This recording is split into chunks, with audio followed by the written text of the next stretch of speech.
ये 1958 की कहानी है। यमन की जंग आज़ादी के दौरान धीरूभाई अंबानी अपनी पत्नी कोकिलाबेन और 1 साल के बेटे मुकेश के साथ अपने देश को छोड़ने पर मजबूर हो जाते हैं।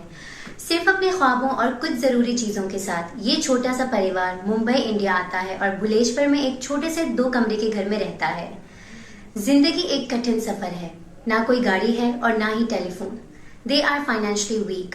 नो वन न्यू कि ये कठिनाइयों में जीता हुआ परिवार is near to a huge change that would alter the landscape of India forever. अगर बात करें 2024 की तो दुनिया मुकेश अंबानी के छोटे बेटे आनंद की शादी राधिका मर्चेंट के साथ देख रही है। ये 3 दिन की शादी की celebration Antilia the families 27 storey skyscraper in Mumbai और जियो कन्वेंशन सेंटर में हुई। इसकी लागत $300 मिलियन से लेकर $600 मिलियन तक लगभग है और न्यूयॉर्क टाइम्स ने इसे इंडियाज गिल्डेड में पेश किया। ये इवेंट न सिर्फ अंबानी फैमिली के लिए एक पर्सनल माइलस्टोन था, but a reflection of the rise from the modest beginnings to unprecedented heights.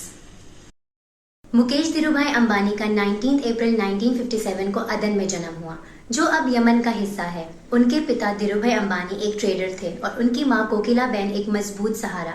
Mukesh एक गुजराती हिंदू फैमिली में पैदा हुए, जहां उनके छोटे भाई अनिल और 2 बहनें नीना भद्राश्यम कोठारी और दीप्ति दत्तराज सलगोनकर थीं। शुरू के दिनों में अंबानी फैमिली ने कई कठिनाइयों का सामना किया। इन कठिनाइयों के बावजूद मुकेश ने hill grange high school Peddar road Mumbai में तालीम हासिल की। वहां उनकी दोस्ती आनंद जैन से हुई, जो बाद में उनके बिजनेस वेंचर्स का इम्पोर्टेंट हिस्सा बना। सेकेंडरी स्कूलिंग के बाद मुकेश ने एसटी जेवियर्स कॉलेज मुंबई में अपनी तालीम जारी रखी और इंस्टीट्यूट ऑफ केमिकल टेक्नोलॉजी से केमिकल इंजीनियरिंग में डिग्री हासिल की। 1980 में मुकेश अंबानी स्टैनफोर्ड यूनिवर्सिटी में एमबीए के लिए इनरोल हुए थे, लेकिन उनके वालिद धीरूभाई ने उन्हें वापस इंडिया बुलाया। धीरूभाई को लगता था कि असली दुनिया का तजुर्बा क्लासरूम से ज्यादा अहम है। उन्होंने मुकेश को रिलायंस इंडस्ट्रीज में शामिल होने को कहा, जो उस वक्त एक छोटी सी कंपनी थी। मुकेश ने अपने वालिद की बात मान ली और ये उनकी और कंपनी दोनों की ट्रांसफॉर्मेटिव जर्नी की शुरुआत थी। मुकेश के इंडिया वापस आने के बाद रिलायंस इंडस्ट्रीज के लिए ये टर्निंग पॉइंट साबित हुआ। कंपनी जो एक छोटी सी इन्वेस्टमेंट से शुरू हुई थी, जल्द ही मुकेश की लीडरशिप में एक्सपैंड होने लगी। उनकी बिजनेस एक्यूमेन और इनोवेटिव स्ट्रेटजीज ने एक ग्लोबल पावर हाउस की बुनियाद रखी। 1980s की शुरुआत में स्ट्रेटेजिक मूव्स और तेजी से ग्रोथ देखी गई। 1985 में मुकेश ने नीता अंबानी से शादी की, जो फैमिली की ग्रोथ के लिए एक इम्पोर्टेंट पार्टनरशिप थी। उन्होंने 3 बच्चों को पाला, ट्विंस आकाश और ईशा, जो 23 अक्टूबर 1991 को पैदा हुई, और उनका छोटा भाई आनंद, जो 10 अप्रैल 1995 को पैदा हुआ। रिलायंस का ब्रेक थ्रू 1991 में आया, जब इंडिया के इकोनॉमिक लिबरलाइजेशन पॉलिसीज ने प्राइवेट एंटरप्राइजेस के लिए दरवाजे खोल दिए। मुकेश अंबानी ने इस अपॉर्चुनिटी का फायदा उठाया, बैकवर्ड इंटीग्रेशन स्ट्रेटजीज पर फोकस किया। कंपनी का टेक्सटाइल्स में शुरुआत करना एक मल्टी फैसेटेड कॉन्ग्लोमरेट में तब्दील हो गया, जो पेट्रोकेमिकल्स, टेलीकम्युनिकेशंस और रिटेल तक फैला। रिलायंस की हिस्ट्री का एक पाइवटल मूवमेंट 2002 में आया, जब मुकेश ने रिलायंस जियो लॉन्च किया। ये मूव इंडिया की डिजिटल लैंडस्केप को रेवोल्यूशनाइज कर गया, अफोर्डेबल इंटरनेट एक्सेस मिलियंस तक पहुंचाया और जियो को दुनिया का सबसे एक्सटेंसिव टेलीकम्युनिकेशन नेटवर्क में से एक बनाया। जियो का इम्पैक्ट प्रोफाउंड था, सिर्फ इंडिया के लोगों को कनेक्ट करना नहीं, बल्कि ग्लोबल टेक इंडस्ट्री को भी रीशेप करना। 2010 में मुकेश अंबानी ने एक मॉडर्न इंजीनियरिंग का वंडर अनवेल किया, रिफाइनरी जो हर दिन 6,60,000 बैरियर्स ऑयल प्रोसेस कर सकती थी, जो साल में 33 मिलियन टन को बराबर है। ये कोलोसल फैसिलिटी सिर्फ एक रिफाइनरी नहीं थी, ये petrochemicals, power generation, port infrastructure के ग्रैंड फ्यूजन थी और अंबानी के विजनरी लीडरशिप का प्रूफ थी। जमनगर रिफाइनरी इंडिया की इंडस्ट्रियल पावर्स का बीकन थी, जो अंबानी के एनर्जी सेक्टर को ट्रांसफॉर्म करने के लिए कमिटमेंट को सिंबलाइज करती थी। 2013 का साल अंबानी के करियर में एक पाइवटल मोमेंट था, जब उन्होंने भारती एयरटेल के साथ डिजिटल इंफ्रास्ट्रक्चर के लिए कोलैबोरेटिव वेंचर का हिंट दिया। ये अनाउंसमेंट टेलीकॉम रियल में एक सिग्निफिकेंट लीप का इंडिकेशन थी, जिसमें 4G नेटवर्क को स्टैब्लिश करने का प्लान था।